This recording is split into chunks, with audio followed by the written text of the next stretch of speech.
د نن ورځې 15 خبرونه. یو د امریکا نوې دفاعي تګلاره او د پاکستان رول.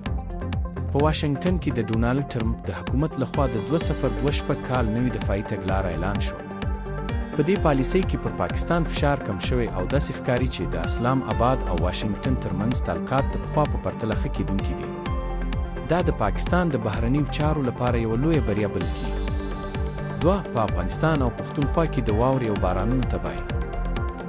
په افغانستان او د خیبر پښتونخوا په بره برخو کې د درنو بارانونو او واورو له امله تر اوسه 6 کسانو خپل ژوند له لاسه ورکړی دی. په چترال کې د واورې ښویدنې له امله د یوې کورنۍ 9 غړي مړه شوي او د سالنګ لویه لاره هم د ترافیکو په مخ تړل شوې ده.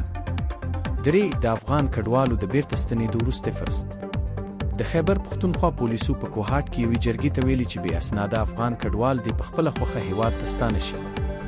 چارواکو خبرداری ورکړې چې دا د کډوالو لپاره وروستی فرص دی که نن د قانوني چلند سره به مخ شي. 4.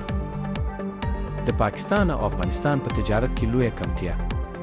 د تازه راپورونو له مخې د 2025 کال په وروستیو 6 میاشتو کې د